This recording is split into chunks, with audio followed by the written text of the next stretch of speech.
Okay, looks like we're live. We're going to be doing Chapter 4, Part 2 tonight of the General Class License Prep course that we teach.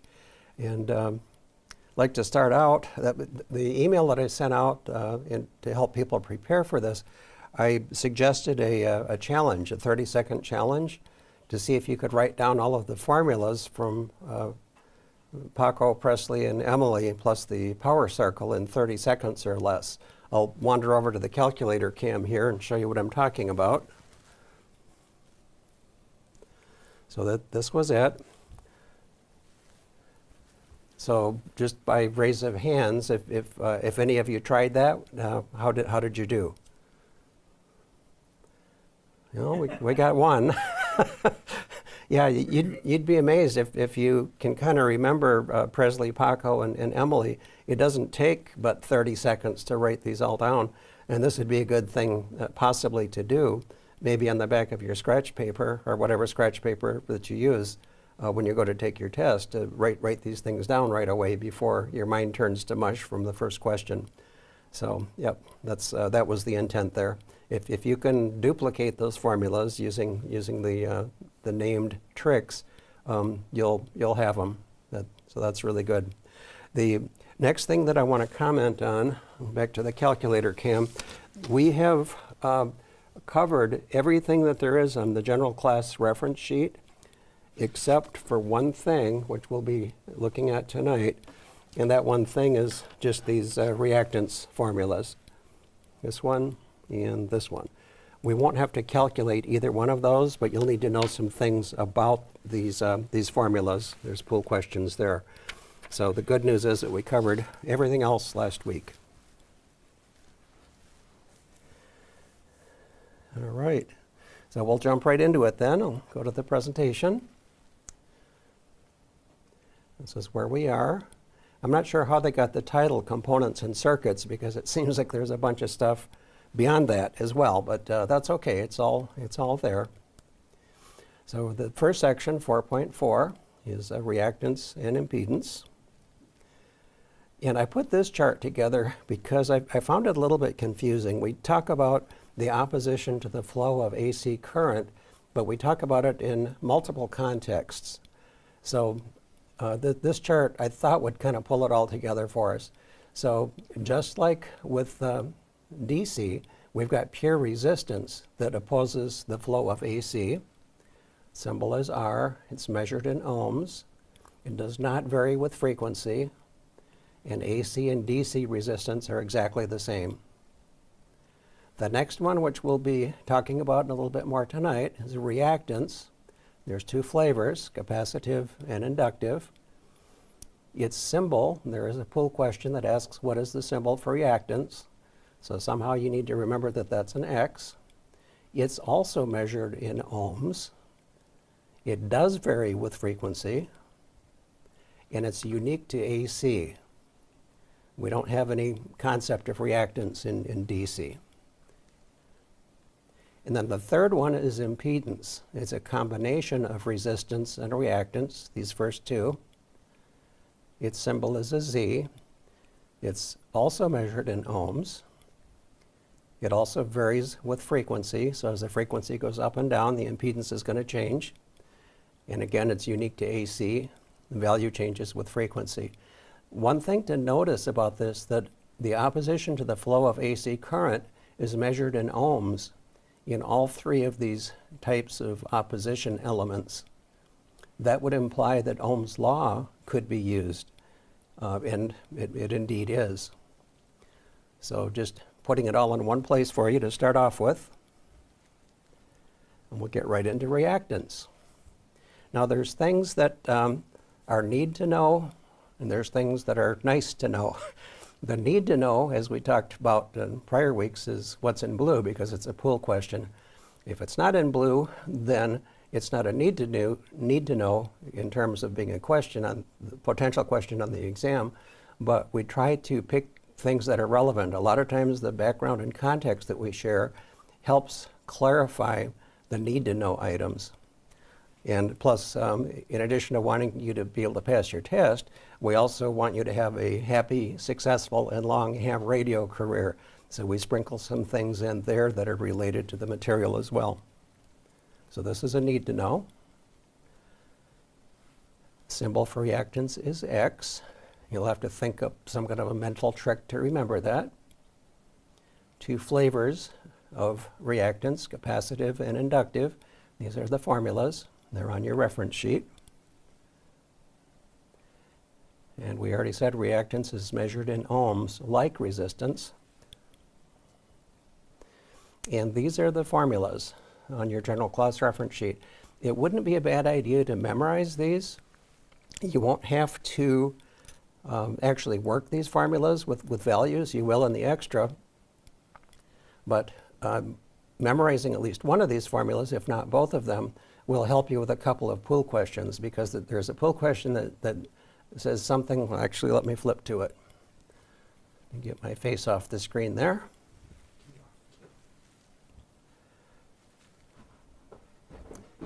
There's the two questions, and it says, as frequency increases, X sub L increases. I'd like to talk about the direct and inverse relationship that we have here. Anytime you have a formula that has that's written like this, XL equals something, that's called a direct relationship. What that means is, as frequency increases, X sub L will increase.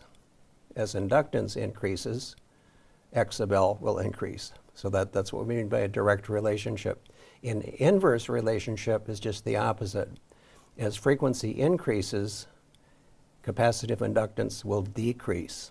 As capacitance decreases, we have the same effect here. So knowing the direct and inverse principle, you won't have trouble, especially if you memorize at least this formula, you won't have any trouble getting these backwards. X sub L is the direct relationship, and as frequency increases, X sub L, inductive reactance, measured in ohms, increases. Now here's a graph. This looks very mathematical. Just talk to it for a minute, because this is going to introduce some other concepts that we're going to be discussing tonight. So what we have here is reactance in ohms. Then we have frequency in hertz. This happens to be an audio example, but the same thing works with radio frequencies. So you'll notice with inductive reactance, as the frequency increases, remember that's the direct relationship, the inductive reactance increases. Capacitance is just the opposite. As frequency increases, the capacitive reactance decreases. Now there's one magic point here right in the middle where the two curves cross. When capacitive reactance and inductive reactance are equal, which is where they cross, that's something magic called resonant frequency. And electronics, ham radio in particular, is very much driven by these relationships. Resonant frequency was what allows us to tune one signal versus another, go for minimum SWR on our antennas. All kinds of things are driven from this concept. Again, this is audio, but the same thing could have been done with RF. And we're just sharing the bare bones facts about this right now and trying to share what's helpful. And we're going to move right into some questions. So hopefully we were all paying attention. What letter is used to represent reactance?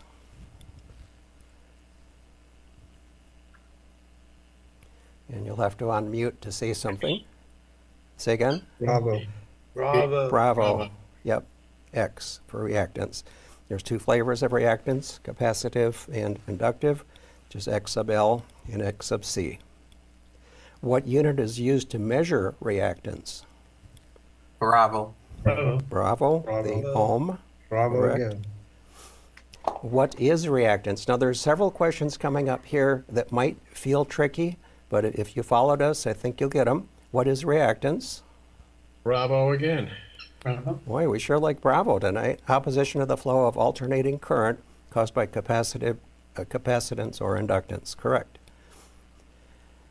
Which of the following is opposition to the flow of alternating current in an inductor? Delta. Delta. Delta. Yeah. I know you find that hard to believe because you were expecting another Bravo, weren't you? That's correct. Which of the following is opposition to the flow of alternating current in a capacitor?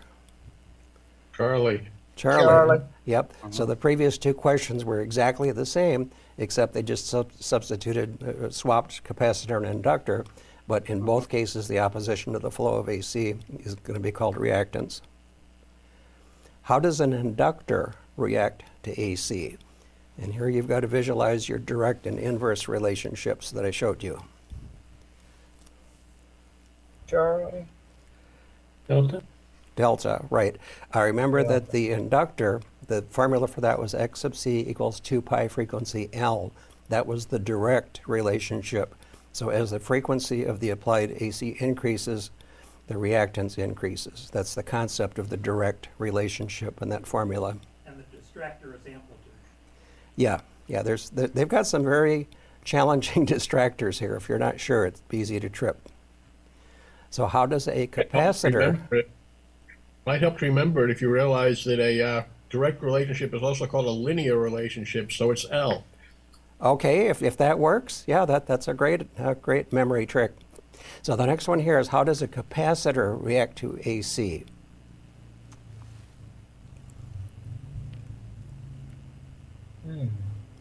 That's the indirect formula. It's the 1 over 2 pi. Delta. Alpha. Yeah, as the frequency of the applied AC increases, the reactance decreases. That's And that. notice that on delta it says the amplitude. Yeah. It has nothing to Yep, do with yep. amplitude. Yeah, Not amplitude. yeah. So you caught the relationship direction, but the frequency is what tripped you. See, they're pretty crafty here in some of these distractors. All right, so it's the frequency. Now resonance, remember that magic point where the two lines crossed? We're going to talk a little bit more about that. Resonance in a circuit occurs when capacitive and inductive reactances are equal. Okay, we saw that on the graph. In an LC circuit, inductive and capacitive reactances cancel at resonance. Okay, we didn't talk about that. So if you've got 230 ohms of inductive reactance and 230 ohms of capacitive reactance, they're going to cancel each other at resonance. And I'll show you how that works here. In a resonance series circuit, the reactances of L and C cancel, which we talked about, forming a short circuit. Now this is kind of a mind blower, leaving only the resistance R as the circuit's impedance. So here's an AC source being applied, got some current flowing through this circuit. We've got an inductor and a capacitor and a resistor. So at resonance, whatever frequency causes the reactances to be equal, that will cause L and C to look like a short circuit. So if we put a piece of wire here and brought it down and connected it over there, all the source is going to see is the resistor. That's kind of a mind-blowing concept. Forms a short circuit. Now they word it just a little bit differently in the pool question. When inductive and capacitive reactance are equal in a series LC circuit, like this is, resonance causes the impedance to be very low. I mentioned it actually acts like a short circuit. They just say it causes it to be very low. And in the case of this circuit, the source, the applied source voltage would completely appear across the resistor. Any thoughts, comments, or questions about that? Kind of a real freaky characteristic of AC electronics and inductive reactance, capacitive reactance, and resonance. All right. And why would we be interested in this? I had one student one time ask, well, if at resonance it becomes a short circuit, why don't you just take these parts out and put in a piece of wire? And the answer to that is that as you vary the frequency up and down, that is only true at the frequency of resonance. So you have an effect of being able to use this as a filter to pass some frequencies and not others. So resonance is used in filters and tuned circuits to pass or reject specific frequencies. Extremely useful. It's a core principle in RF electronics. And we introduced this last week with parasitic inductance with my little friend or unfriend, Mosquito here. So parasitic inductance is an unwanted characteristic resulting from the component's physical construction. And the example we gave was a wire-wound resistor. You can use nichrome wire, for example, that has high resistance, or higher than copper anyway, and wind it around a ceramic core, and you'll come up with a nice resistor at DC. But at AC, radio frequencies, that wound wire will be inductive and really throw off your frequency of resonance. And this is the pool question associated. Reason not to use wire-wound resistors in an RF circuit, resistors inductance could make the circuit performance unpredictable. So that picture we had before of the series inductor and capacitor, if we had some parasitic inductance going on there, the circuit would not act at all like you would expect it to. Therefore, at least for the case of resistors, they use different materials than wire-wound resistors. Now there's another, this is kind of a sidebar in a way. We talked about an ideal, well I didn't say this, but the case where the inductance and capacitance had equal reactance, we were assuming ideal components. In other words, it was only the reactance of the parts that came into play. In the real world, there's a couple of other things. Parasitic inductance, we just talked about. There's also something called parasitic capacitance. And here I've got a picture of a coil, and between each one of the turns of the coil, there's a little tiny capacitor. That's not real, but the effect is real. So as the frequency increases, that comes more and more into play. So you think you've got a 10 microhenry, how about 10 microhenry inductor? But depending upon how it's constructed, there's also capacitance that comes into play. The space between the turns have a small amount of parasitic capacitance. And capacitive reactance becomes smaller at higher frequencies. The inductive reactance becomes larger at higher frequencies. You don't really need to know those relationships, but you do need to know that they can mess up your circuit. Now here's the mind blower. At some frequency, the inductive and capacitive reactance will be equal. So what am I saying? Here we've got an inductor that might be 10 microhenries, for example. But at a certain frequency, there's enough of this stray capacitance going on, or parasitic capacitance, to get up to the same value as the reactance from the inductor. So at some frequency, the inductive and capacitive reactance will be equal. And then we've got a part, a single standalone part, that is self-resonant. And look, I hope you're sitting down when you read this one. Above the self-resonant frequency, the inductor will become a capacitor. So you think you're installing an inductor, but in the circuit, it could act as a capacitor due to these parasitic effects that are going on there. Now, you won't really have to worry about this, because when ICOM designed your radio, or Yaesu, or Kenwood, or whoever, the engineers took all of this into account. But if you're ever going to be building your own equipment or designing your own equipment, this is something you'd have to take into account and at least be aware of, if for no other reason, that we have to address it as a pool question. That's why you use spiderweb coils, right? Well, you're talking about air inductors? Yeah, air inductors. Yeah, well, yep. And an air inductor it can be run at much higher frequency without arcing over. And each type of inductor, of course, has different characteristics that make them more or less appropriate for a given circuit. Yep. All right, so we've talked about this, and we'll move right on. What occurs in an LC circuit at resonance?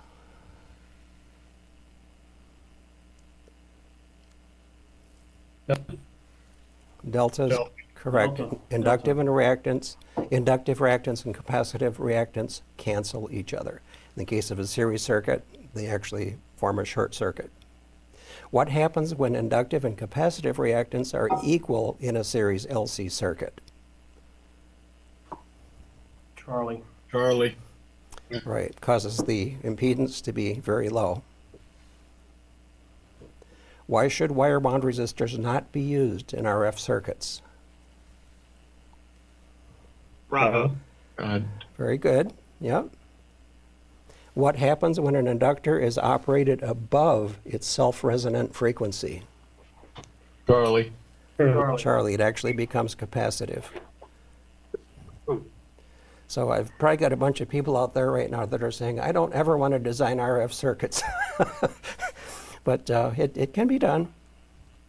So now we're going to move on to impedance. All right? And if, let me flip forward one slide here. Remember that impedance is a combination of resistance and reactance. So impedance is the opposition to the flow in an AC circuit, just like resistance and reactance were. So it's a combination of resistance and reactance, denoted by a Z, and it's also measured in ohms. Now it says here that the impedance is the ratio of voltage to current. A ratio is one number divided by another. Now impedance being in opposition to the flow of AC, if you go back to, if you can visualize the ear formula that we talked about, if we wanted to solve for resistance, that would wind up being voltage divided by current. So this kind of relates back to that. I mentioned that in all of these cases, because these different elements, types of opposition, are measured in ohms, Ohm's law very nicely applies. So impedance is the ratio of voltage to current. Or if it's easier for you to think of it this way, resistance is the ratio of voltage to current, but in this case it's resistance to the flow of AC. And another pool question, the inverse of impedance is admittance, which has a different letter. I don't remember what it is. I think it's Y. But at any rate, the way that I remember this, I imagine a door. And when I'm on one side of the door, if the door is closed, I'm impeded from going through. But if somebody opens the door, I can gain admittance. So I use this door story to help me remember that impedance and admittance are related to each other.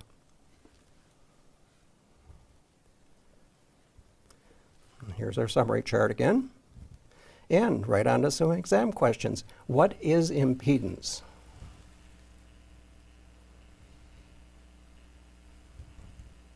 Charlie? Okay, Charlie, the ratio. Okay, yeah, well, if you think about it, impedance, if you can use my trick of thinking as impedance is in opposition to the flow of AC, but kind of pretend that's a resistor for a minute, and then the ear formula will give you the answer, voltage over current, ratio of voltage to current. What is the term for the inverse of impedance? Delta. Delta. Good. All right, my trick worked for you. All of these other things are real, by the way, but this is the only one that's right. Now, impedance matching, very important area in ham radio. And the principle, this is a principle that's going to come up over and over again, maximum power transfer occurs when the source and load impedances are equal. So for right now, just accept that by faith as a principle, and we'll be expanding on it and coming back to it. So most, at least modern amateur equipment is designed to have a 50 ohm impedance output. For example, the output of a transmitter assumes 50 ohm impedance, or is designed that way. Most antennas have a feed point impedance of 50 ohms, but rarely present that impedance over the whole band. So I guess the thing to take away from this is that ideally we've got a case here of a transmitter output of 50 ohm impedance at whatever power level.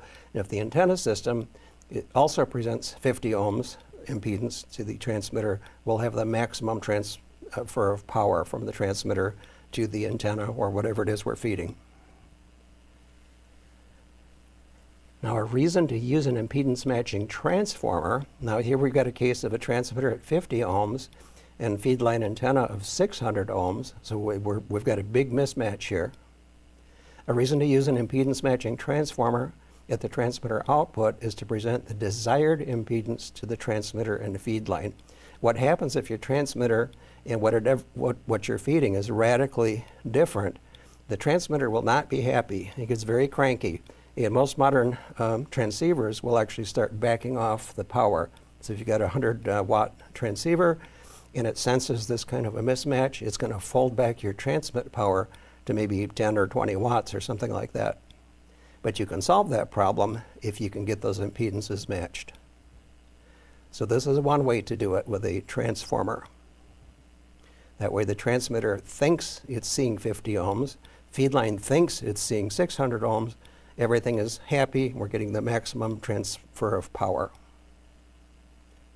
So here's expanding that a little bit. So there is a pool question. This sounds very mathy, if that's a word, but if we talk through it, I think you'll get it. So what transformer turns ratio will match an antenna's 600 ohm feed point impedance to a 50 ohm coaxial cable? And I've diagrammed this down here. This is the transmitter output, typically into a coax cable, going out to an antenna system that has a 600 ohm impedance. So that's what they're asking us to figure out. So I think we mentioned this before, but reviewing it, transformer turns ratio. Now we talked about this transformer turns ratio in terms of step up and step down transformers. And where in that case the voltage was just proportional to the turns ratio. But in the case of impedance matching, the transformer turns ratio is the square root of the impedance ratio. So the formula here, which I'm not going to have you try to memorize, is the turns ratio equals the 600 divided by 50, the square root of that. So if you go to solve this, it'll come out to 3.46, which we round to 3.5, which is the answer to the pool question. So if we've got a turns ratio of 3.5, that would be like having 10 turns and 35 turns. Give you that ratio. So this one is just a real easy one to remember because it's the only one that we have. If you want to actually do this on your calculator, if you forgot how, or if you forget the 3.5, then 600, the square root of 600 over 50.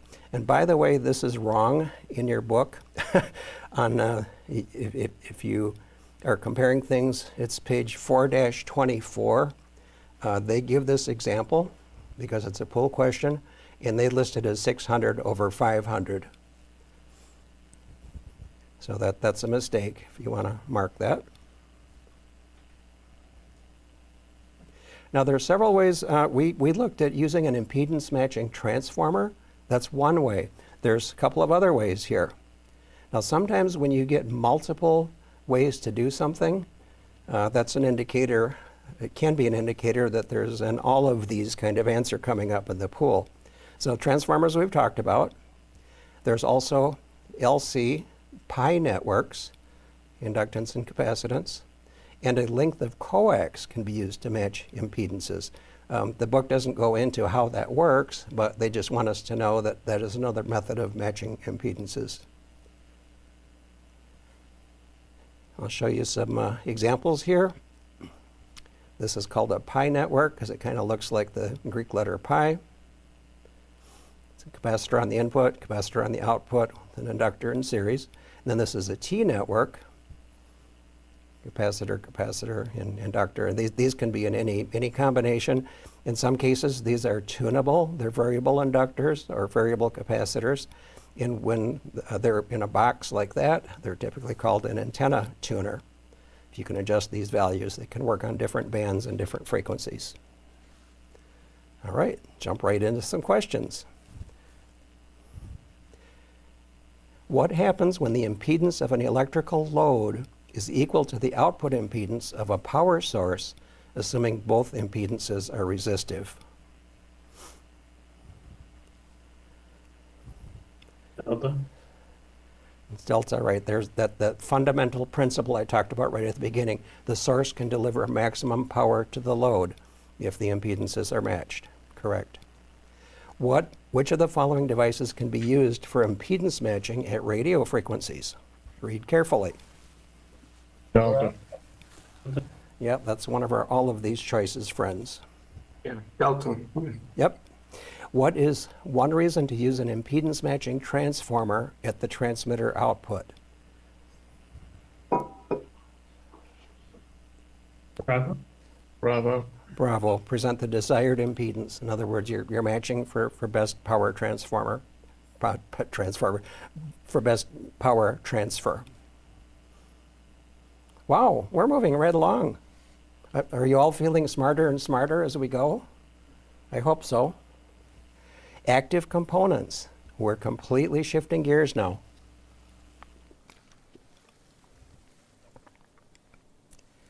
Now, you could spend a college semester or two talking about how semiconductors work and that sort of thing. I'm just going to be hitting some very, very high-level principles here in talking about this. So diodes and rectifiers are made of what are called P and N-type material. What this is silicon, and then there's a chemical dopant, it's called, an additional chemical that's applied to the silicon to cause that silicon to have an excess of electrons or an absence of electrons. And if there's an absence or deficiency of electrons, you could kind of think of that as a hole that an electron would like to come into and fill. So with N-type material, we've got extra electrons. With P-type material, we've got the concept of holes. It's wanting to have electrons come in and fill. So this is called P-type, net positive. N-type is net negative with more electrons. We're showing an anode and a cathode here in the case of a diode. So diodes and rectifiers have P and N-type material joined up against one another. This is called a junction diode because of that. And they will block the flow of current in one direction and allow it in the other. So if you've got negative voltage on the cathode and a positive, more positive on the anode, it's possible for current to flow through the diode. If you reverse that, however, no current will flow. So again, reiterating, current flows when positive voltage is applied from the P-type to the N-type material. This is also called forward bias. That's going to be important in a minute. So when the diode is conducting, it's said to be forward biased. Now, there's a voltage drop across the diode that will vary between different types of diode material. Two of them are included in our pool questions, germanium and silicon. So when a germanium diode is forward biased, there will be a drop across this junction of 0.3 of a volt, approximately. For silicon, the value is 0.7. We had a past student come up with a mind trick to remember these. Don't know if this will work for you, but I'm going to share it. Germanium, what she did was she spelled germanium different, put a 3 there. For silicon, she substituted a 7. And for her, this helped her remember which was which and what the values were. So that's free if it's usable to you. So you can think of a diode as a one-way valve. Now there's different diode ratings that are helpful to at least be aware of. There aren't any pool questions on this, but peak inverse voltage, maximum reverse voltage before breakdown occurs. So a diode will have a specification for peak inverse voltage, and you want to be sure that you don't exceed that. Now, I could also title this slide, How to Blow Up a Diode. So if any of you are into that, here's some tricks you can use. Average forward current. And now there's small signal diodes that work on very, very low level signals, and then there's diodes that are actually used as rectifiers that can do hundreds of amps actually across the diode. So the average forward current exceeding the diode's rating will destroy the diode's internal structure due to heat.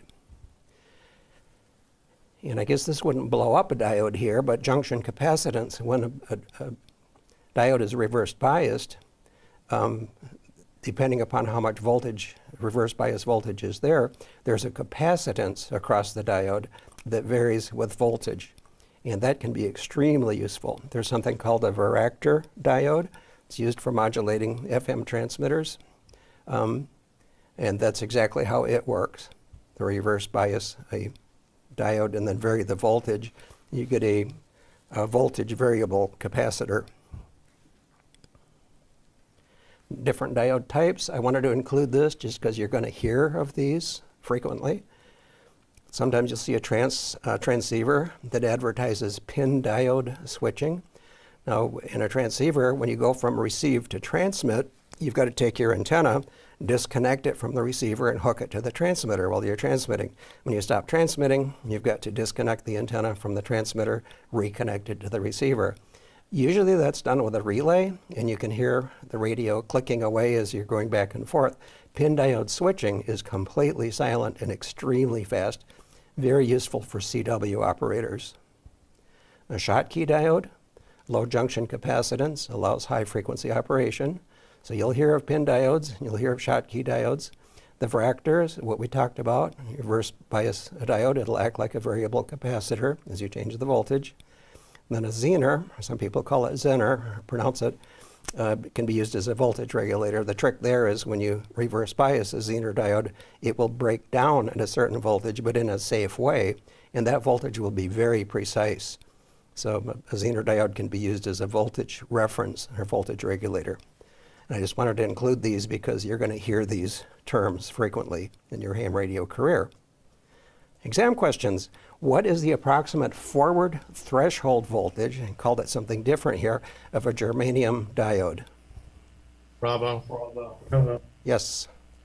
And same question for a silicon diode. Charlie. 7/10 of a volt. Yep. See how easy these are? Now transistors, I think transistors are the most modern, or the most wonderful invention that we've ever had in electronics, because they've made so many things possible. Your cell phones, for one. Well, you might argue that those are wonderful, but I think they are. Transistors' high amplification makes them useful as switches for voltage and current. That's one application of a transistor. When we're using them as switches, we either want the transistor to be all the way on or all the way off, conducting as much current as it can, or being an open circuit. So saturation, when further increases in input, result in no output. That's the on state. Saturation and cutoff are those two values. When the input signal reduces output current to zero, that's the off state or cutoff. In the pool question that's related, saturation and cutoff are the operating points for a bipolar transistor used as a switch. And I diagrammed that for you here too. It's a little bit easier to see this way. So at saturation, the transistor is acting like a closed switch. Maximum current flow through the transistor. Fully off, that's called cutoff, acts like an open switch. Now the cases of fully on, fully off, or on and off, that corresponds very nicely to ones and zeros in digital logic. So this has lots and lots of application. Now we'll talk about a little bit more about what's inside of a transistor. A bipolar transistor is a sandwich, PNP material. And there's two flavors. There's PNP and NPN. They both work exactly the same, except the way that they're biased, the way that voltage is applied to them is just backwards. We'll see mostly NPNs in our applications. Bipolar transistors have three electrodes: collector, base, and emitter. Collector, base, and emitter. And when we apply a very small amount of base emitter current, that will result in a much larger emitter to collector current. It's kind of acting like the valve on a we saw a fire truck last week. It's like the water valve on a fire truck. A small effort is required, base to emitter, to get a fairly large flow through through this path. So a bipolar transmitter is controlled by current flow between the base and emitter, and we talked about the fire hose valve. And I learned this back in junior high school, I think, or some crazy time. The symbols are here, and how do you remember which one is which? Well, this one is pointing in, PNP. This one's not pointing in. So that's not on the test, but I thought it might be useful to you. Here's a little bit more on bipolar transistors, PNP. We already talked about this and some of the characteristics. The main purpose of showing this slide is that transistors come in a lot of different packages. This one would handle quite a bit of power. It's got connections, a way that you can apply it to a heat sink to dissipate a lot of heat, all the way down to very small signal transistors. Then we've got field effect transistors. This is the one we had to identify the symbol last week. And I like to think of if I look at the symbol, I sort of think of this straight line as a fence, field effect transistor. 3 electrodes, we've got drain, source, and gate, drain, source, and gate, and they roughly correspond to the same functions in a bipolar junction transistor, with the gate being the control element for current passing through the source to drain channel. And what's happening here is that a voltage is really controlling this device. In the case of a junction transistor that we talked about previously, it's really current. So I like to think of those transistors as current devices and field effect as voltage devices. It's just a way to visualize it. And then there's another flavor. Now, in this case, the field effect transistor, these P and N materials are glued together, however they make them, I'm not sure. There's another approach to manufacturing these called the metal oxide semiconductor, or MOSFET construction. It's done by insulating the gate with a thin insulating layer of oxide. So this gate never actually touches the source to drain channel. Very thin, extremely sensitive, high amplification as possible. But the trick with metal oxide is to remember the thin insulating layer of oxide. And some questions. What are the operating points for a bipolar transistor used as a switch? Alpha. That was the saturation and cutoff. Fully on, fully off, or 1 and 0, if you will. Which of the following describes MOSFET construction? Bravo. Bravo. Yep. Gate is separated from the channel by a thin insulating layer, correct? Now we'll talk about vacuum tubes. Now, why in the world do you think we should talk about vacuum tubes? Do they still have an application in amateur radio? Power amps. Power amps, exactly. The cheapest way to get power out of a transmitter is with a tube-type amplifier. Solid-state amplifiers are absolutely wonderful, but they're very expensive compared to tube amps. Plus, some hams are really into vintage equipment. They call them boat anchor radios. They like to restore them to as new, like new condition. So let's talk about vacuum tubes. All amplifying tubes have at least 3 electrodes. Those are the cathode, the control grid, and the plate. There's more stuff that's possible there, which we will talk about. And a caution, vacuum tubes typically operate at hazardous voltages. In the case of the amplifiers we were talking about, they can be thousands of volts on the plate. In a typical receiving radio that's tube type, it might be 150 volts. It's not nearly so bad, but you wouldn't want to grab a hold of that either. So expanding it a little bit and bringing in some pool questions. Now there's a filament here, also called a heater. This is what causes the orange color when it's running. And what is the saying? Real ham radio. Glow in the dark. Real ham radio glows in the dark. So if you were in a room and you had a tube-type transceiver, you'd see an orange glow. Ham radio glows in the dark. So we've got the filament or heater.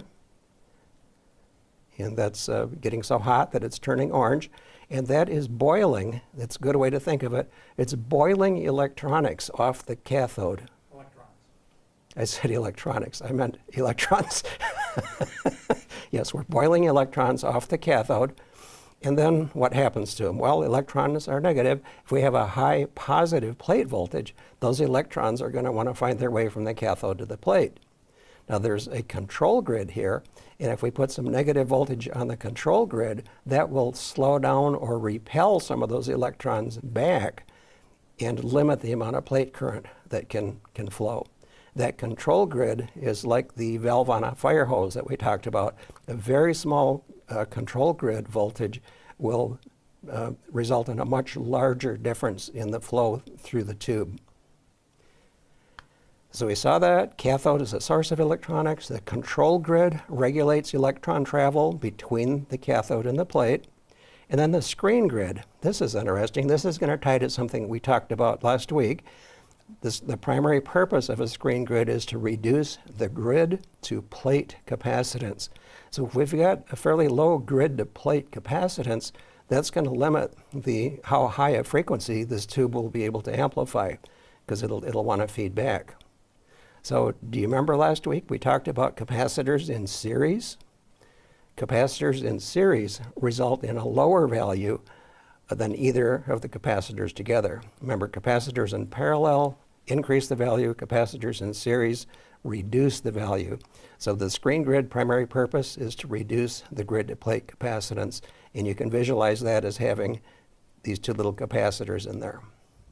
That's the effect. The capacitors aren't real. And of course the plate collects electrons. So, 2 pool questions. Which element of a vacuum tube regulates the flow of electrons between cathode and plate? Alpha. Alpha. The control grid. Yep. The fire hose valve. What is the primary purpose of a screen grid in a vacuum tube? Charlie. Alpha. Well, we've got a vote for Alpha and 1 for Charlie. We're wanting to reduce the grid to plate capacitance so we can use the tube at higher frequencies. So it is Alpha. Yep.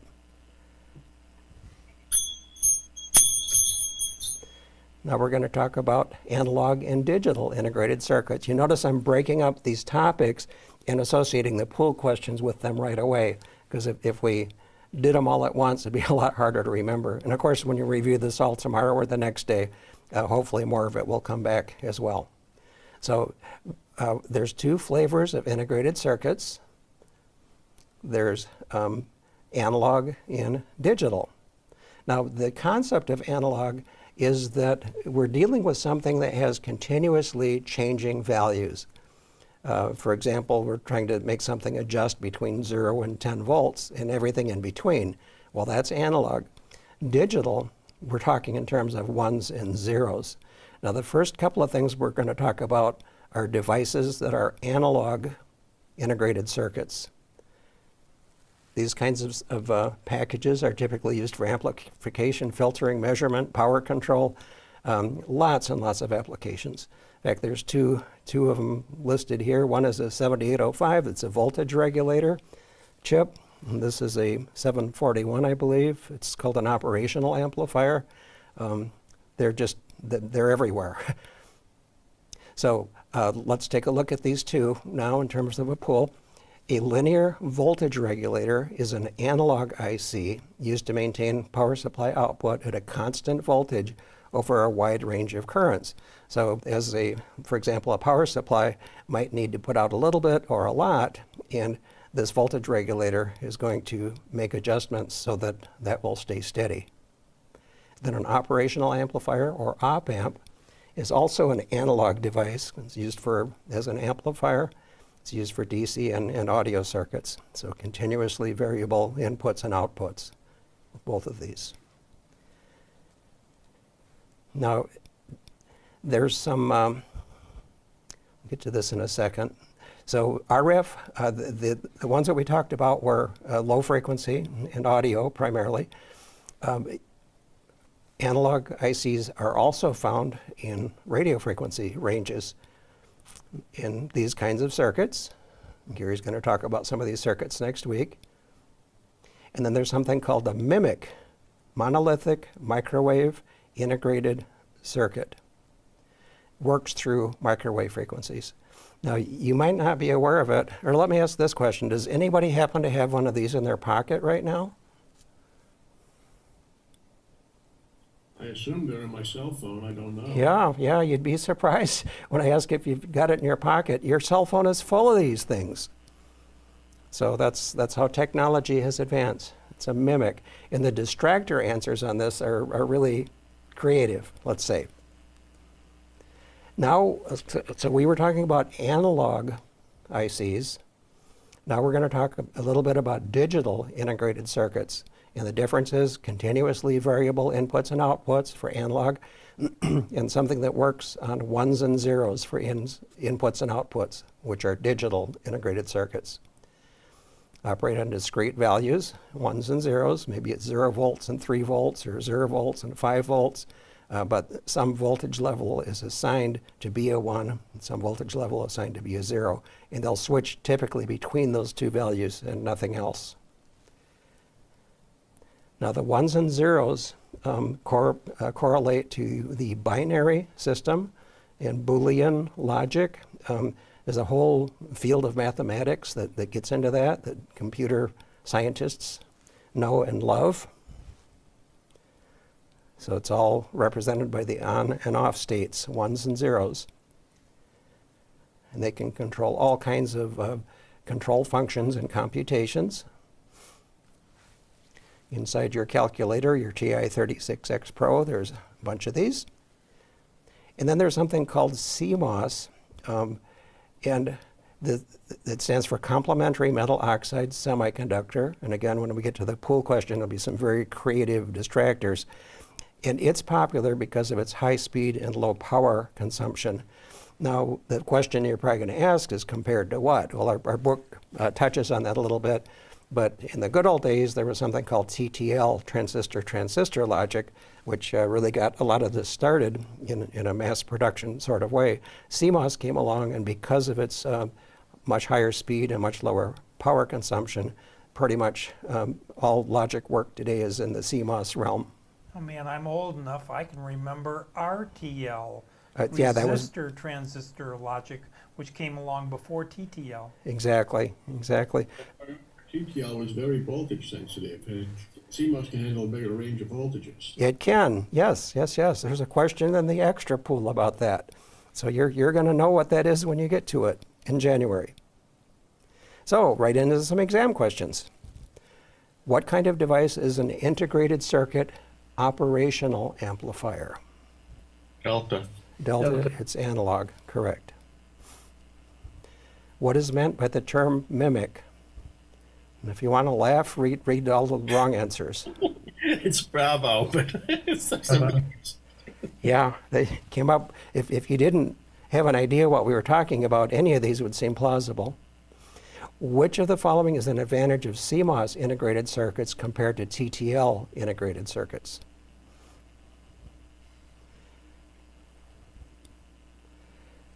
Alpha. Yeah, alpha, low power consumption. I mentioned 2, but the one that they give here is low power. The other one is higher speed. Now we're going to jump into something that's going to look real scary, but hang on. It's not as bad as it looks. Digital logic basics. If you want to look at page 4-31 in your book, that's a little bit more readable than this is. But we're not going to have to get into great detail on this chart. In fact, there's only one pool question, and they changed this with the current pool, thankfully. This is the only one we're going to need to know about. So I'm going to expand on that next. So digital logic basics in what are called gates. Basic building blocks are called gates, and we've got and or functions.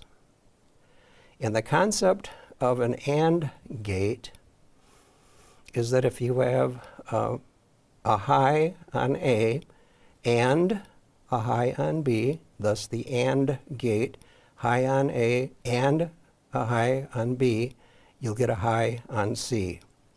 That's the only combination that will give you a high output on C, high being 1 or whatever the voltage level corresponding to that is. I'll just say 5 volts. I'll use 0 and 5 volts for my example. So if you've got 5 volts on A, 5 volts on B, you'll wind up with 5 volts on C. If you have anything else on A and B, C is going to stay blissfully happy at 0. The other basic gate that we'll run into is called an OR gate.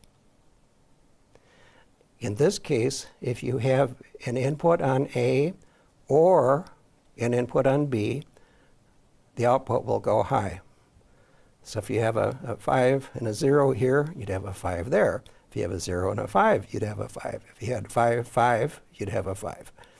So, and the way you can kind of remember these by symbol, the AND gate kind of looks like the letter D. You need this input and that input to change the output. The OR gate, you can kind of, this looks like a piece of an O over here, a 0. That's the way I remember which symbol is which. And then there's truth tables associated with each gate, which you don't really have to understand, but you can kind of see how they work here with the AND gate. If you've got A is 1, you're going to have a 0 output. If you've got B, or if you've got A at a 1 and B at a 1, that's the only case up and down here where the output is going to switch to 1. This is called a truth table, and there's a truth table for each type of gate. And from the page we looked at, you see that there's a number of different kinds of gates. And then the pool question, the only one that asks you to identify the function of a 2-input AND gate. Output is high only when both inputs are high. And I was trying to think of an application for this. This is going to sound really wacky, but I'm a little wacky, so hopefully you'll bear with me. What if you were a drug dealer operating out of your house, and you wanted an alert if the authorities were after you? So you've got a front door and a back door. So if the front door opens, you're okay. If the back door opens by itself, that's probably okay. But if the front door and the back door both open at the same time, A and B, you've probably got the SWAT team about to visit you, and you want the alarm to go off so that you can escape if you can. So kind of a nutty application, but in electronics, there are many, many, many. In fact, when you get in integrated circuits and cell phones, there are literally thousands, tens of thousands of these devices on a chip.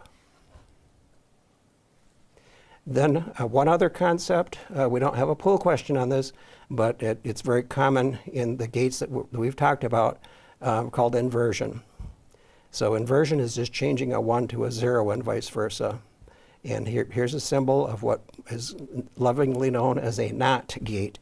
So if you make A high, B is going to go low, not the input, basically. And you can also have inverting outputs on other kinds of gates, like the AND and the OR gate. So in this case, where we'd normally expect if A and B are both high, the output would go high. But because this is an inverting output, it is just the opposite. It goes low. And the truth table gives you all of the values. So inverted NAND truth tables will explain the how these work, which is the Boolean functions implemented by the gate. No pool questions there. Now, gates in combination, this is where things really get exciting with digital logic. There's something called a flip-flop, and I've got a bigger picture of this coming up. It's a combination of different gates. It has 2 states. If you pulse it, the output will change. If you pulse it again, it'll flip back.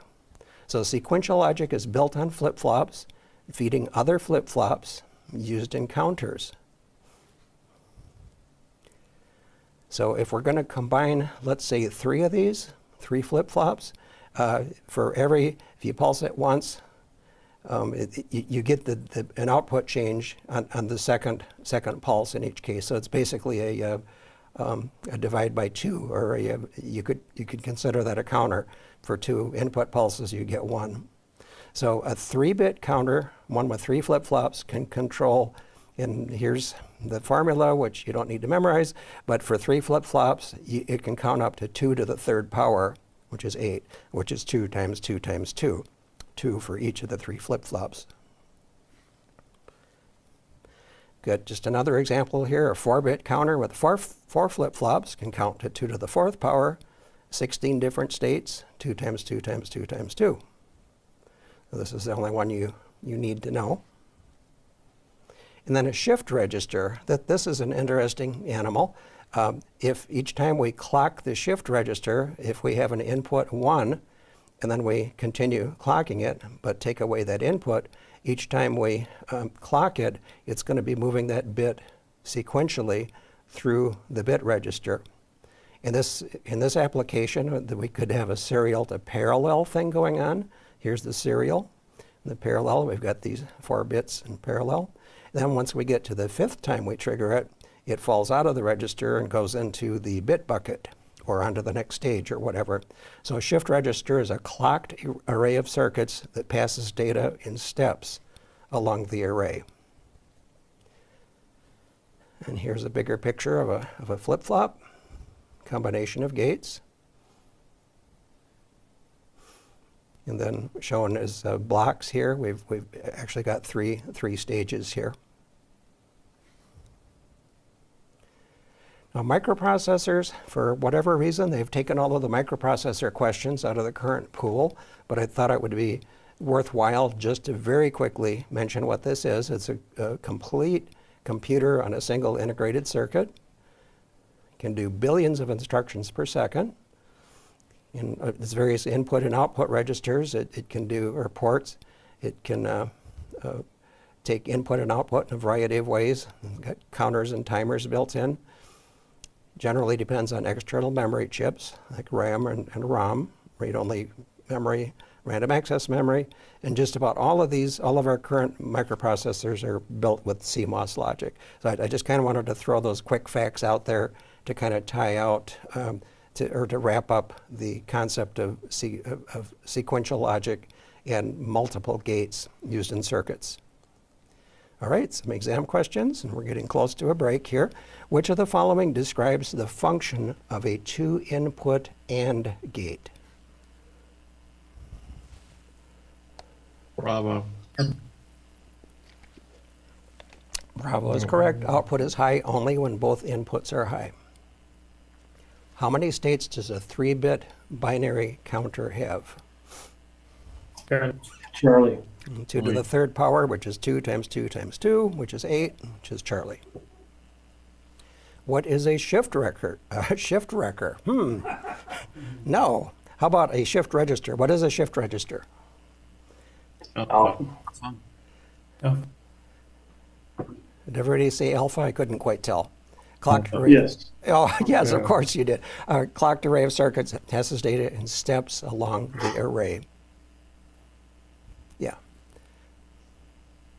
And then a little bit on visual displays. An indicator is a device that just presents on and off like an LED on a front panel, would be the simplest. And then you can have a more complex display for displaying text and graphics, like the front of your cell phone, for example. Now a little bit on light-emitting diodes. It's a special diode that produces light when it is forward biased, available in multiple colors. I'm told, but I've never investigated this, that all diodes are actually light-emitting diodes. You just can't see the light because they're covered up in their packaging. I don't know That if is that's true, and it was a Russian that invented it. Well, thank you, Gary. Thank you. We just learned something new. So what are so great about LEDs? It's low power consumption, very fast response time, and long life. But the key thing is it produces light when forward biased. Now the liquid crystal display, there's 2 flavors of display we'll mention, liquid crystal and then an LED display, which consists of hundreds or thousands of little LED elements. But a liquid crystal display is created by sandwiching liquid crystal material between transparent glass panels. An example, when a voltage is applied to the electrodes on the front panel, the liquid crystals twist and block the light. They require ambient light or a backlight since the liquid crystal layer does not generate light. So there's a question. Liquid crystal display compared to an LED display. You get a higher contrast and high ambient lighting. Since these crystals are blocking light, it doesn't care how much, they'll work better out in direct sunlight, for example. Of course, LEDs have come a long way there as well. But this is the one you need to remember, the need to know. So, some questions. How is an LED biased when emitting light? Delta. Forward biased. That would be the state that the diode is conducting. How does a liquid crystal display compare to an LED display? Alpha. Alpha. Alpha, higher contrast and high ambient lighting. And then we're going to take our break and we're going to get into practical circuits. There's some things that are going to look kind of hairy in power supplies, but I think we can help you through it. And then the rest of this is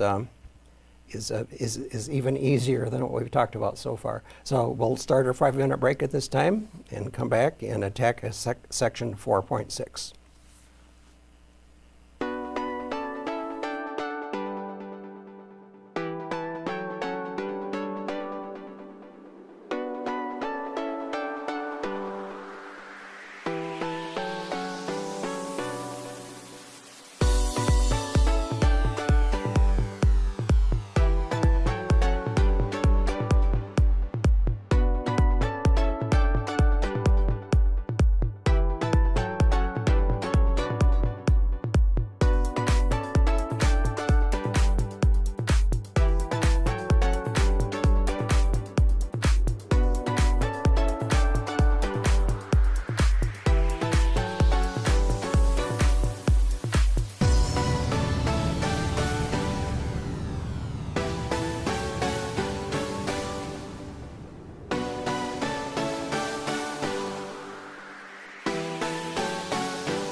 Okay, we're back. We're going to pick up with section 4.6.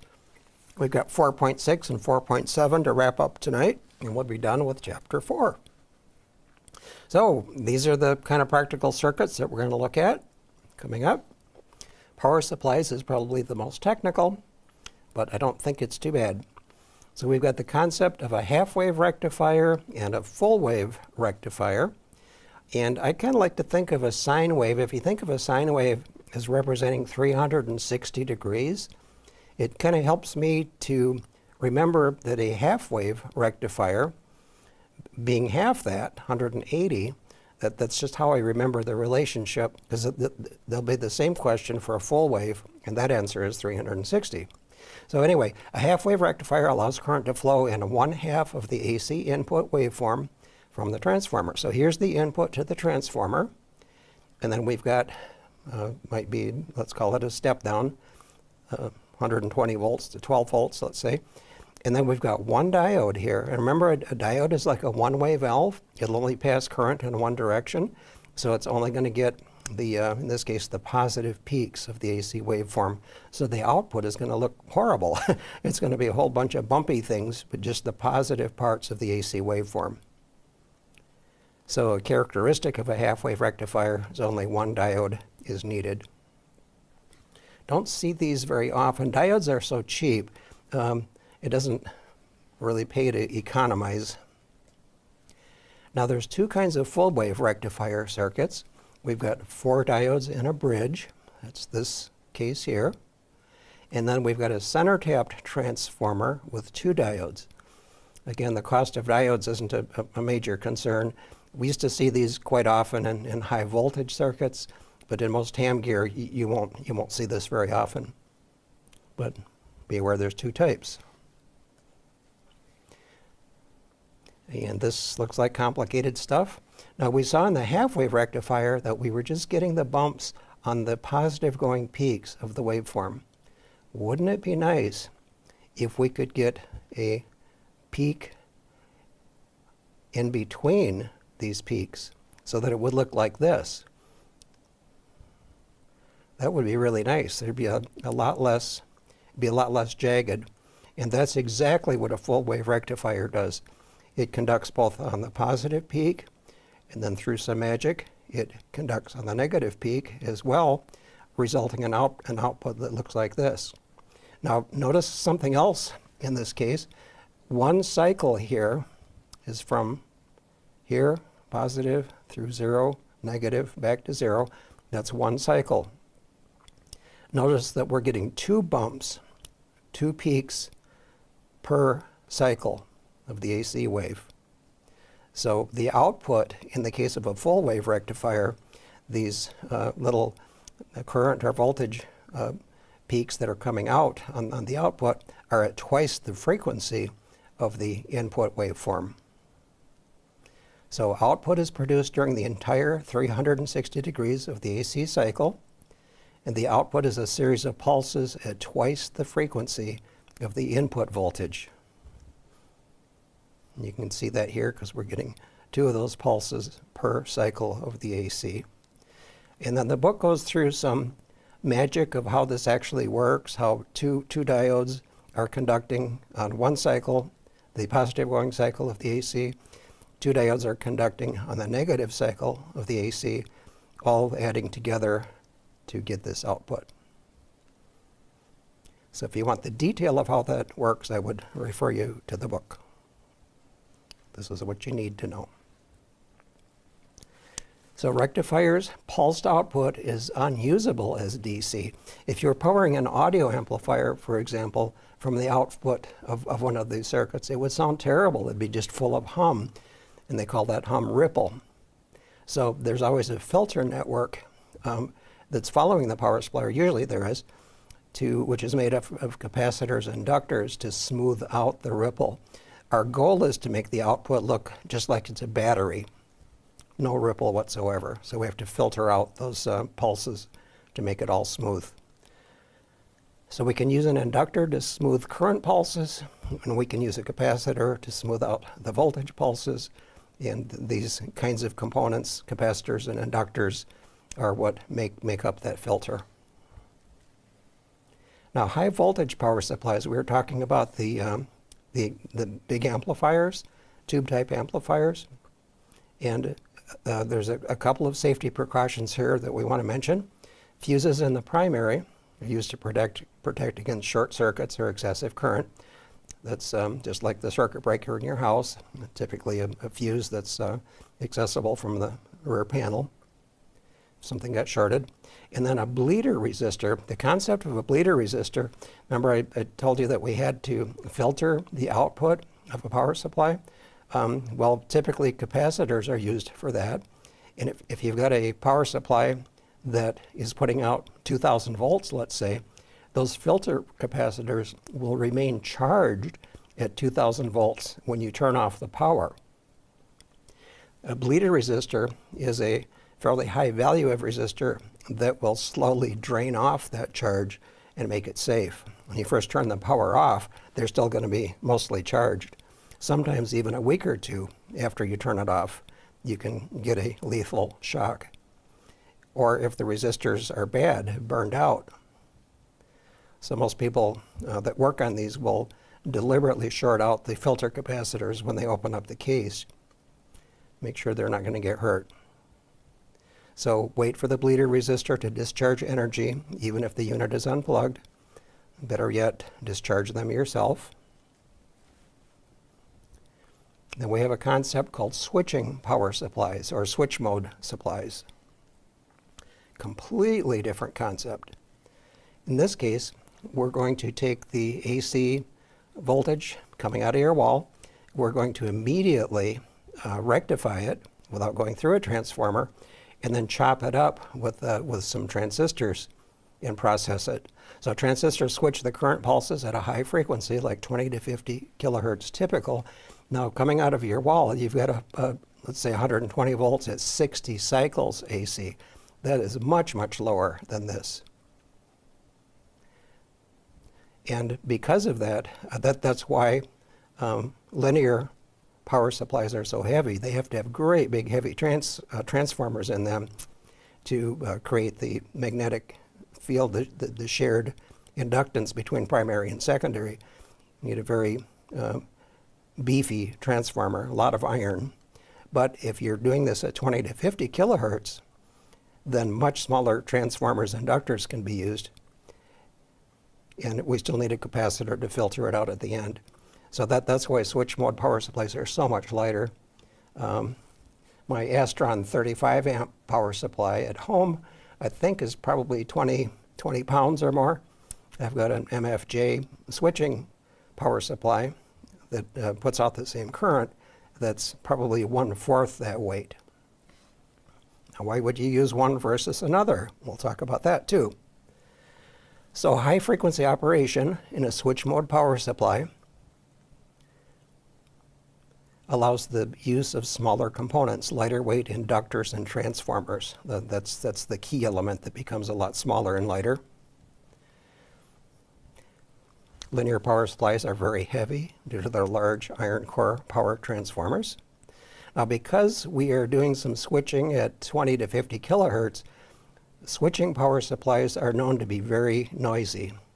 And the switching is happening basically at square waves, so unless it's a switch mode power supply that's designed, built, and sold for amateur use, it might put out a lot of RF noise that would tear up your receiver.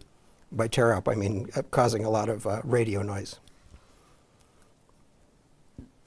And then here is just a picture to maybe connect some of this. So we're coming 120 volts AC right out of the wall, or 240 if it's for a big amplifier, bridge rectifier, filter capacitors, and then we're going to have some switching transistors that are going to chop that up.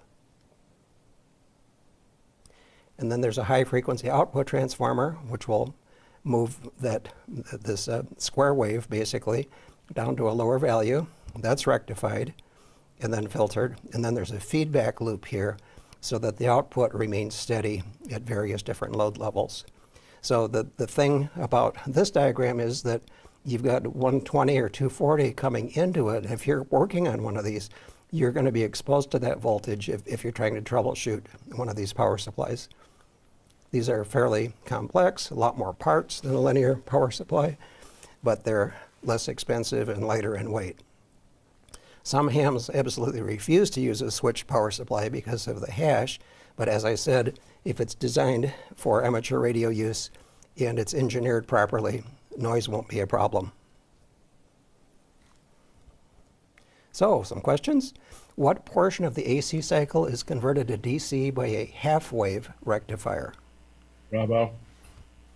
Okay, and again, give us a second before you give your answer. Bravo is correct, 180 degrees. And what portion of the AC cycle is converted to DC by a full-wave rectifier? Count to three. Yeah, count to 360. Yeah, count to three and then give your answer. 360. What is the output waveform of an unfiltered full-wave rectifier connected to a resistive load? You might have to think about this one a little bit. We're talking full wave. Alpha. Alpha is correct. Series of DC pulses at twice the frequency of the AC input. What is characteristic of a half-wave rectifier in a power supply? Another one you might have to think about. Hey. It is alpha, only one diode is required. What type of rectifier circuit uses two diodes and a center tapped transformer? Alpha? It is alpha full wave. Remember, there were two kinds of full wave. There's the tapped center conductor version, and we've got the full wave bridge version. But the two diodes and a center tapped is the answer we're looking for here, full wave. Which of the following components are used in power supply filter networks? Charlie?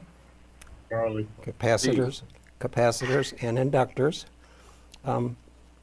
Usually capacitors are predominant in very heavily filtered supplies. You'll still see some inductors. What is the function of a power supply bleeder resistor? Bravo. Bravo. Yes, Bravo What? discharges. Charlie? Well, it's Bravo. It discharges the filter capacitors when power is removed. Now, by doing that, it does remove shock hazards, but not from the induction coils, from the filter capacitors. Which of the following is characteristic of a switch mode power supply as compared to a linear power supply? Charlie. Charlie? Smaller components, because everything's happening at a higher frequency. You don't need that heavy iron. Now, batteries and chargers. Okay, it gets easier from here. Large marine or RV storage batteries are fairly commonly used as emergency backup. With RV storage, large marine, they're typically deep discharge batteries. They're designed to take that. Discharging batteries past their minimum will reduce the life of the battery. And what is that minimum? Well, that minimum is somewhat controversial, but for lead-acid batteries, what they're telling us in the pool here is the minimum allowable discharge voltage for lead-acid batteries is 10.5 volts. You'll get other answers from other people, but this is what they want from us. So we've got an electric drill, and we've got a Biennial LifePo battery over here. An advantage of batteries with low internal resistance is high discharge current. And used to be all power tools, or most power tools, came with NiCad batteries. NiCad is kind of environmentally unfriendly, and with the lithium technologies, pretty much all your power tools today are going to be using those. These have become very popular with hams. The LifePo battery, which is lithium iron phosphate, LifePo 4, very popular for portable operations. That's what I use for my soda activations. They're probably a third, maybe a fourth the weight of an equivalent lead-acid battery. And you have to be aware that batteries will self-discharge over time, just being stored. So store them in a cool, dry place. Be aware that freezing can damage batteries with liquid or gel electrolytes. And then I put up a chart here that I just found. I put this up because it's interesting. If you look at a AA battery, an alkaline, it's disposable, 1.5 volts, and this is the energy rating in milliamp hours. And just look at the differences here, of the different batteries. The one that kind of wins here is the D cell, a D cell alkaline battery, 14,000 milliamp hours. Wow, too bad they're so expensive. And they're disposable. But it's just, yeah, I was interested to see that a AA, it can be a triple, a AAA in terms of capacity. You'll see the other technologies here. I just thought that was interesting. Okay, so what is the minimum allowable discharge voltage for maximum life of a standard 12-volt lead-acid battery? Charlie. Charlie, 10.5 volts. Yeah, if you were down to A or B here, you'd be killing it. Yeah. What is the advantage of batteries with low internal resistance? Alpha? B. Bravo, high discharge current. Low internal resistance, high discharge current. All batteries can be thought of as a perfect voltage source with a series resistor internal to the battery, and that if that resistor is very small in that equivalent circuit, you can have very high discharge current. Lead acid, NiCad. Oh, we got a happy sun and happy wind going on here. Alternative power. So solar photovoltaic conversion, there's a word for you, is the process by which sunlight is changed directly into electricity. And wind generators, you've probably all seen wind farms like the one shown here, use propellers. Now, it's necessary to store energy because if the wind is not blowing or the sun is not shining and you still want to have power, here's a picture down here of a battery bank like you might see in a cell site, for example. Cell sites typically don't run on solar, but if the main power would go out, these batteries would hold it up. The same thing can apply to solar. Gary's got a fairly large battery system, don't you, for your solar? Yeah, we've got 30 kilowatt hours now of battery capacity, which should be able to run the house overnight should there be an outage. Yep, so at night the sun doesn't shine, so he'd be depending on his batteries. So excess power needs to be stored during peak periods. And then, of course, the disadvantage of wind or solar is no wind, no sunlight, no power. Okay, here's some blue text. Solar cells are a special type of diode. Photons absorbed by electrons create forward voltage across the diode junction. That's how they work. Then you need to know that the open circuit voltage of a single solar cell element is approximately 0.5 volt DC. And because that's a very low value, if you wanted to use that solar panel for anything useful, you'd have to connect a bunch of them in series. So it'd be possible, for example, if you connected 24 cells in series, you could come up with a 12-volt source. The way that they're actually done, the configuration of individual cells in a solar panel are connected in series parallel. The series part brings the voltage up, and the parallel gives you more current capability at that individual voltage. So you could think of having a collection of batteries in parallel, and then each parallel battery set would be in series with another one. And then there's two items here that might sound contradictory, but we'll talk through both of them since they're pool questions. One says a series diode should be connected between the solar panel and storage battery to prevent discharge of the battery through the solar panel during times of low or no illumination. So remember that a diode is a one-way valve. So when the sun is shining on the solar panel, you want that current to flow into the battery, but at night you don't want the battery to be discharging back through the solar panel. So that's the idea of this one. Now this one, It says for lithium iron phosphate batteries, a solar panel must have a charge controller. Now the reason for that is lithium iron phosphate batteries are very, very sensitive to how they're charged. You have to monitor individual cells typically, and you have to make sure that one set of cells isn't absorbing more charge, going to a higher voltage than the rest of them in the panel. That's true if you've got a standalone battery, like I showed that biennial earlier, or in the case of solar batteries. Now, generally speaking, you won't, this first one that says that you want a diode in series, most people with solar panels have got some kind of a charge controller regardless of the battery technology used. And that will take care of this, this discharge. But you need to know both of these because they're both pool questions. Speaking of which, why should a series diode be connected between a solar panel and a storage battery that's being charged by the panel? Well, Yes. Yep, to prevent discharge of the battery through the panel during times of low or no illumination. If you've got a charge controller, you probably wouldn't need to use a diode, but you need to know it for the pool.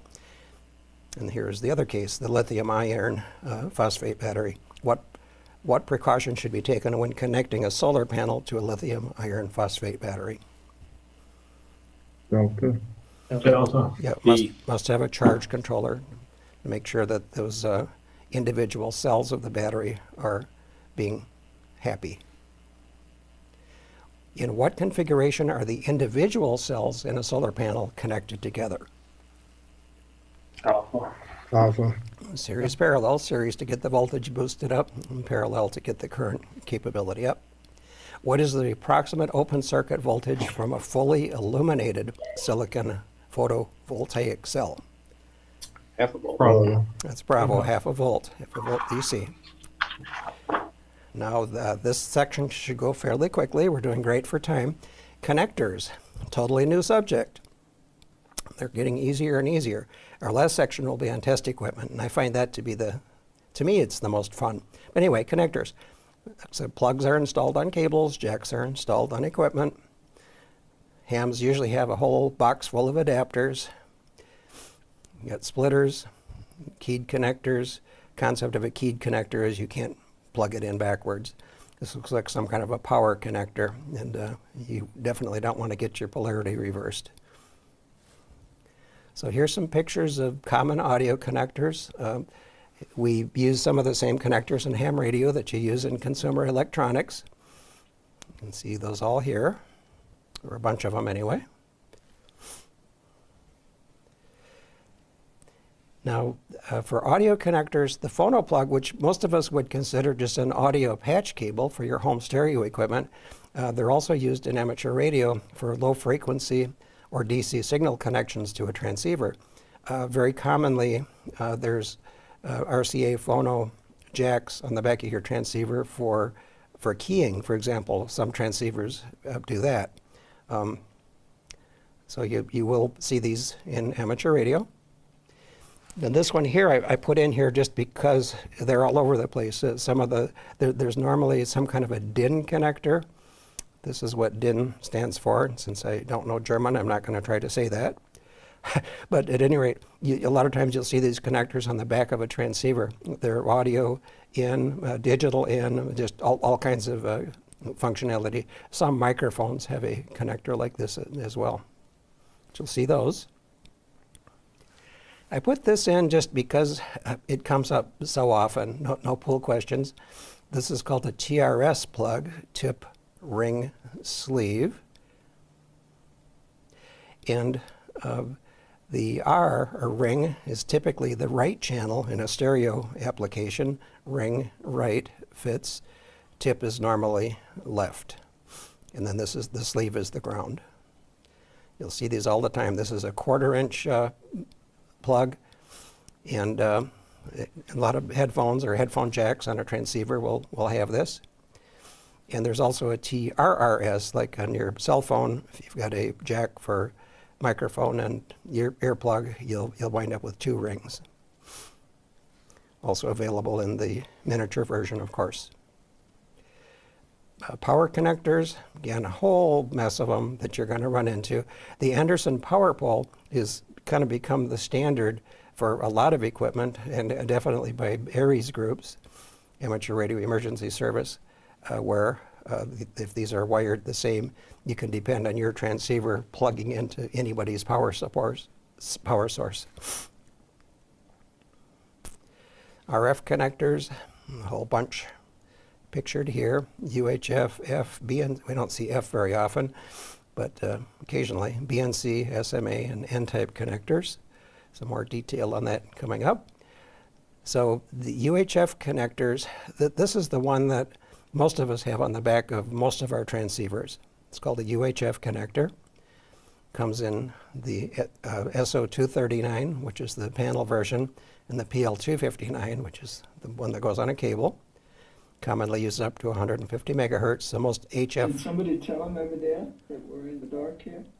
I did, but he has not said anything. I'm not sure that he's We're back. actually paying attention to that chat. Oh, did we lose our feed? Well, I tell you what I can do. If you give me I can broadcast this. Okay, just figured it out. We're back. We're back. Okay. We had the Zoom OSC client that we use died, and it took me a second to get it back. The folks who are watching us on YouTube got all of the information, and so for the section that you missed, I'm going to suggest you go back and take a look at the YouTube video to select that.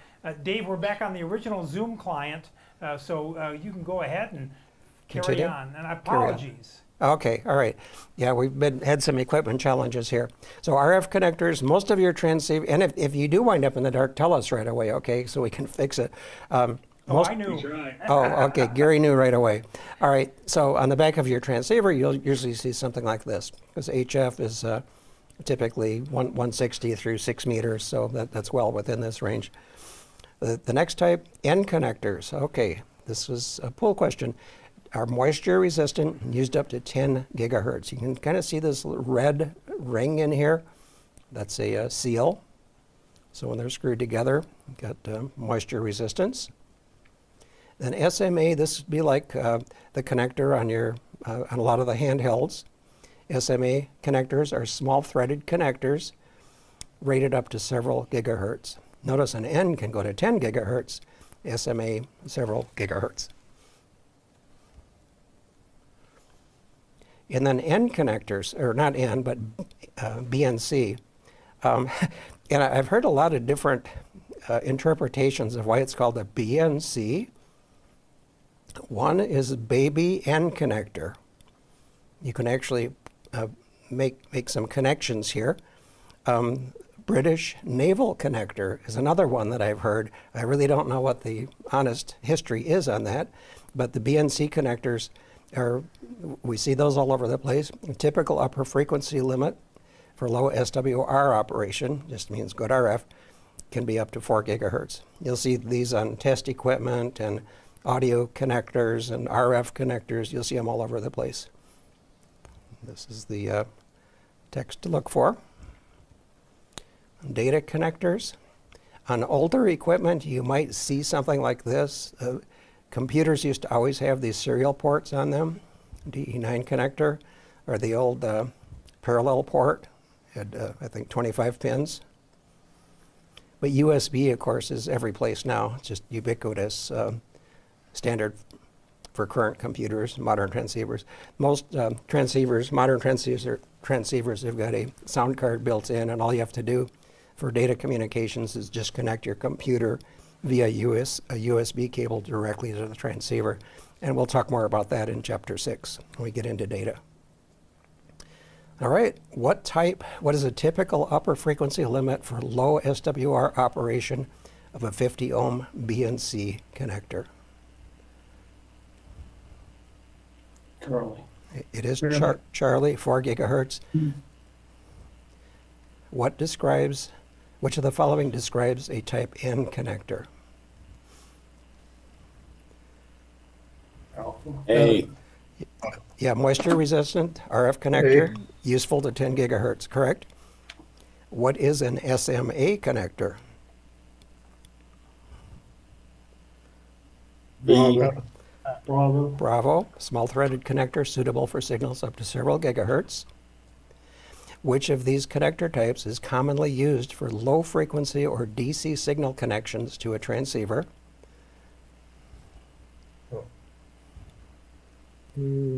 Alpha. Okay. Alpha. Charlie. Well, Charlie is what they're looking for. Yeah, it's what we normally think of as an audio connector in stereo systems, and the key to picking That's that up weird. is DC or low frequency, which is typically audio. And then basic test equipment. Okay, like I said, this is I'm a kind of a test equipment junkie. I really enjoy. I was a two-way radio technician for many years, and of course a hobbyist as a ham radio operator. So this stuff kind of turns me on. So we're going to talk about analog and digital multimeters, and it'll probably be your first piece of test equipment if you don't own any test equipment. This one here, I think, is GB or Gardner Bender, available for about $12 or so, and they're actually pretty good. Available in the big box stores.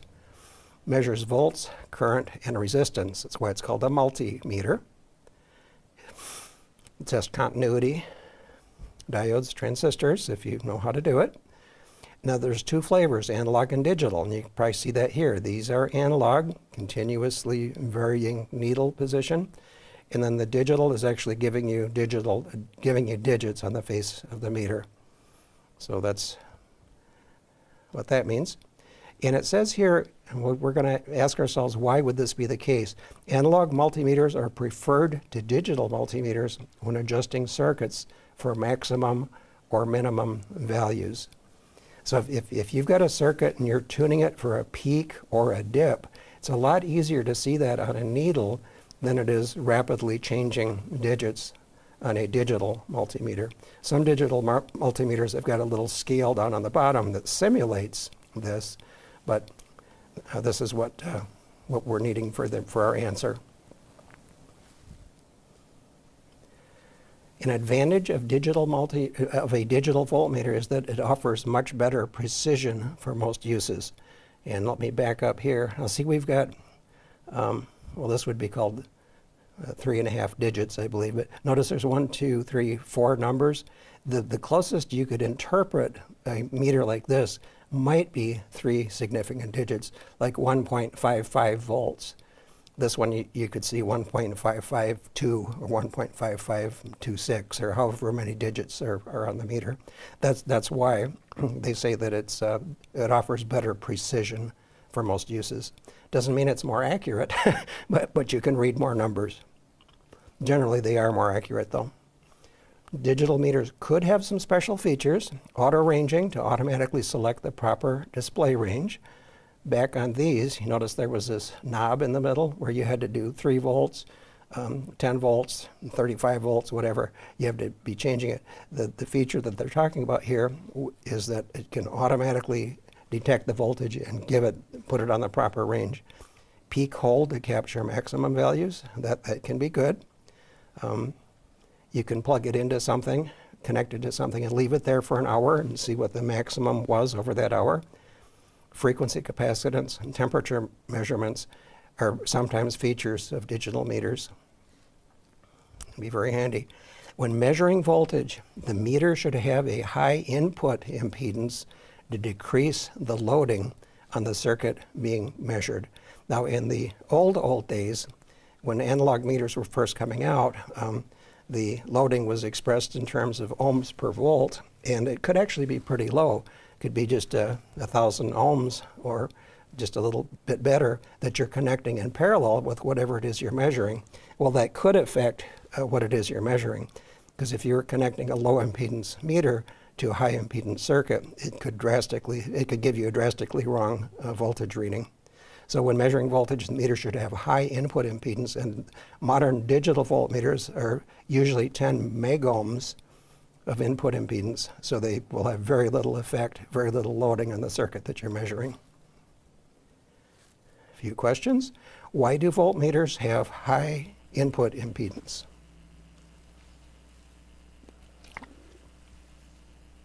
D decreases the loading on circuits being measured. You can be assured that that's an accurate reading. What is an advantage of a digital multimeter as compared to an analog multimeter? Curly. C. Higher precision, right? You have more significant digits that you can read.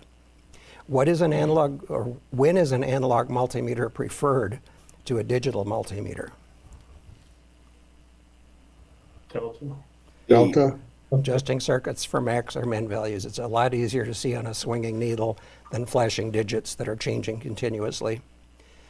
Oscilloscope, boy, are these ever cool. They look like a little television set. You've all seen them. If you don't have one, you've seen movies and pictures, and you've seen these at Hamfest. It's like a little TV for looking at voltage signals.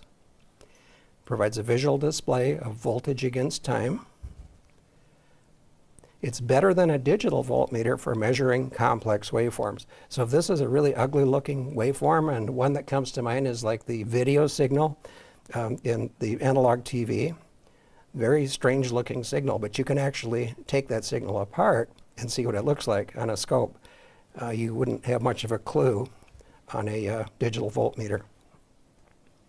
Uses horizontal and vertical channel amplifiers. And the way that I remember this, a TV is going to have horizontal and vertical circuitry, just like a scope. So external signals are connected to the channel inputs to control the display. So there's some BNC connectors typically here, and then a probe that comes off that you can connect to your circuit.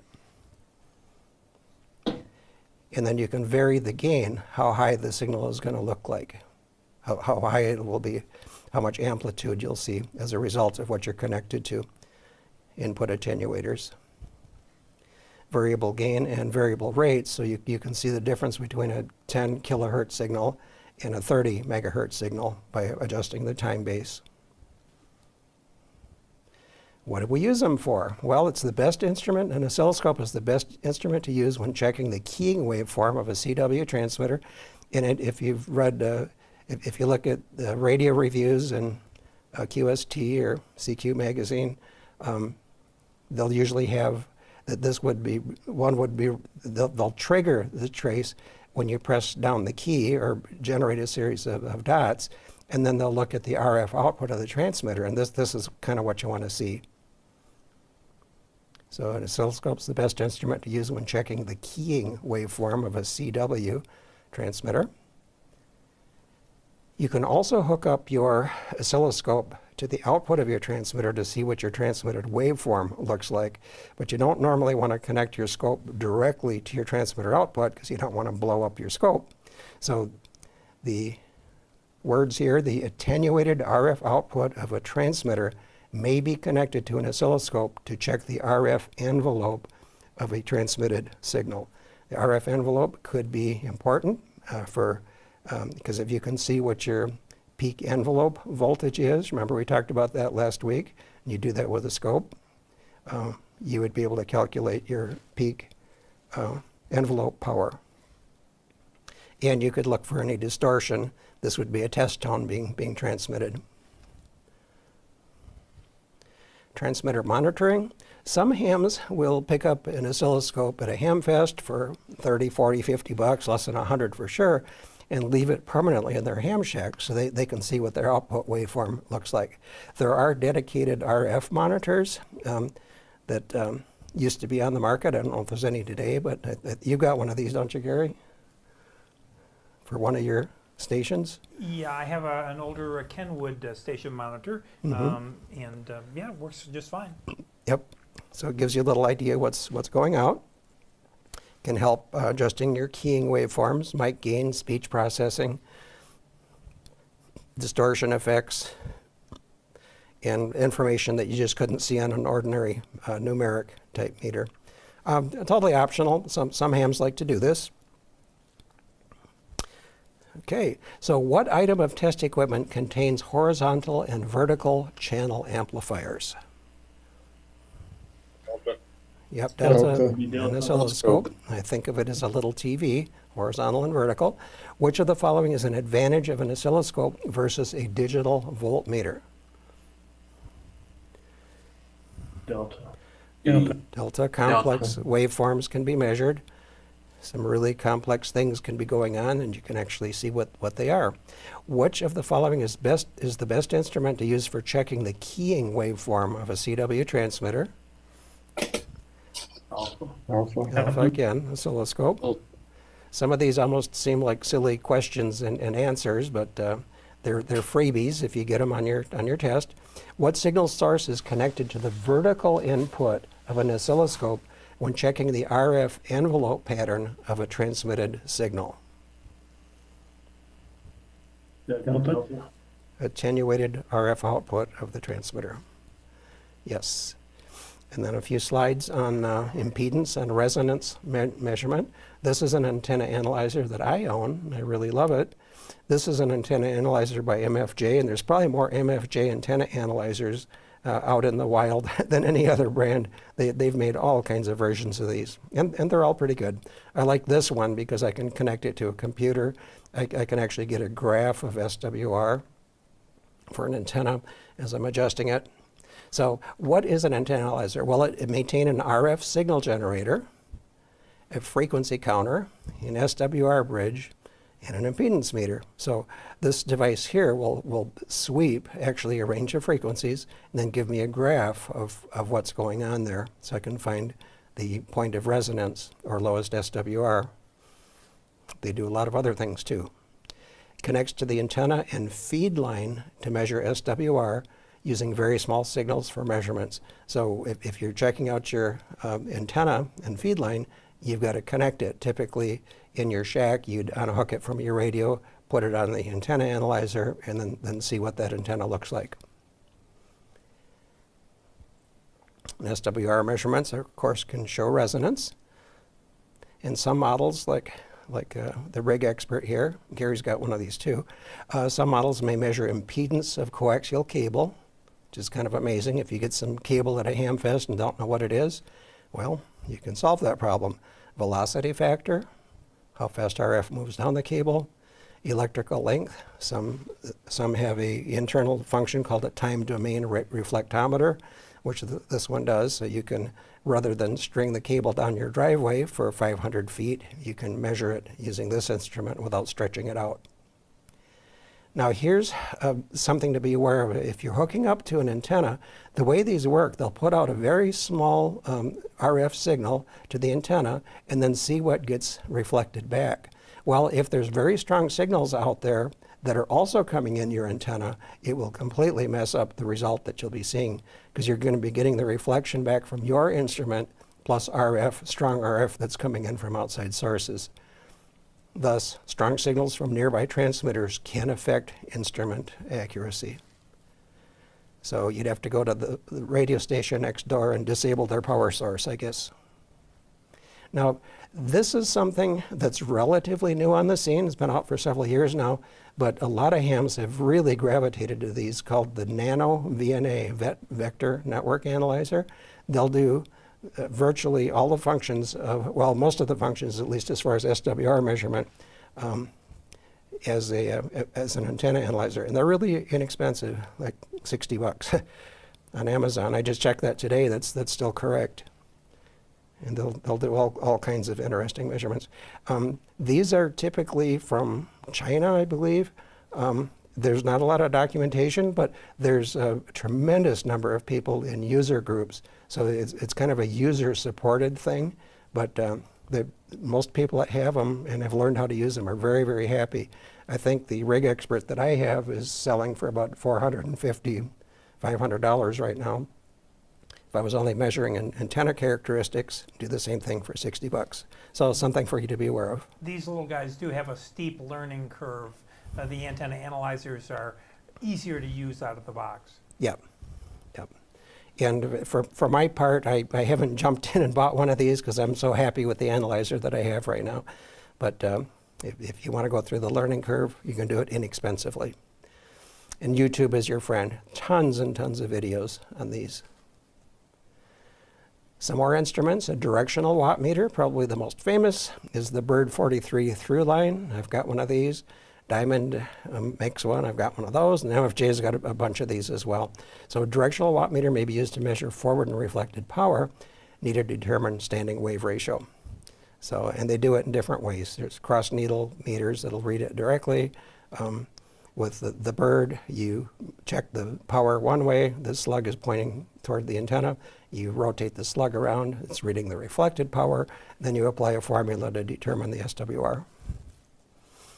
Field strength meter. This just picks up RF that it's sniffing out of the air. Not real popular, but they're available. And some questions. Which of the following must be connected to an antenna analyzer when it is being used for SWR measurements? Charlie? It's Charlie, the antenna and feed line. You typically connect it, you take the cable off your transceiver and plug in your antenna analyzer. Which of the following can be determined with a directional watt meter?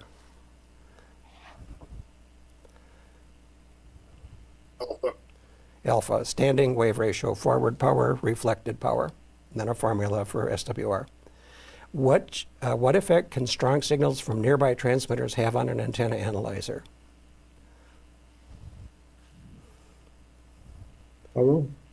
Delta? Well, it's not delta. Bravo. Bravo, receive power that interferes with SWR. If there's strong RF in the area, it'll mess up your reading. Then, which of the following can be measured with an antenna analyzer? Some of those extra features that I talked about. Charlie. Yes, impedance of a coaxial cable. And you're going to be really, really, really excited about the next slide. Yay! Wow, we covered a lot of stuff tonight. I hope I've encouraged you that this is doable. And especially if there were some areas that were a little fuzzy, if you go back over them, I think you'll have it. So use the exam review app and definitely review this and go back over the video if you need to. And I'll give you one more tip. There's a pool question. It's G6B09, G6 Bravo 09, that is not in the exam review. So it's something that they overlooked. It's one of the pool questions in this section. That's about how does a liquid crystal display compared to an LCD, which you probably don't need to be tested on anyway. Okay, that's it for tonight. Anything from you, Gary, for next week? Well, I just want folks to be ready for Chapter 5. Go ahead and take the super source if you would, thanks. And next week it's radio signals and equipment. Same old title as before, but a bunch of new information. In fact, we're going to learn how to live on a budget, a link budget, which is a new section for ham radio this year in the general class. And I'm also going to share a story I have about intermodulation products, intermodulation distortion, when I QRM'd myself at the old VOA Liberia relay station. Ah, sounds like fun. Stay tuned. So thank you for your patience tonight. We had the software we use to stream the Zoom class, Zoom OSC, I'll name it. It died. It just died and didn't come back. I've seen it do it once before and it came back. It didn't come back. So we're on the original Zoom client right now for our classroom. And I got to look into this. Yep. Appreciate it. All right, 73. well, we're officially done, but if anybody on the Zoom class has anything they want to follow up with, I can hang around for a minute. I think 73, y'all on YouTube. What app do you recommend for studying? What, say again? What app do you recommend for studying? License study? The ARRL exam review.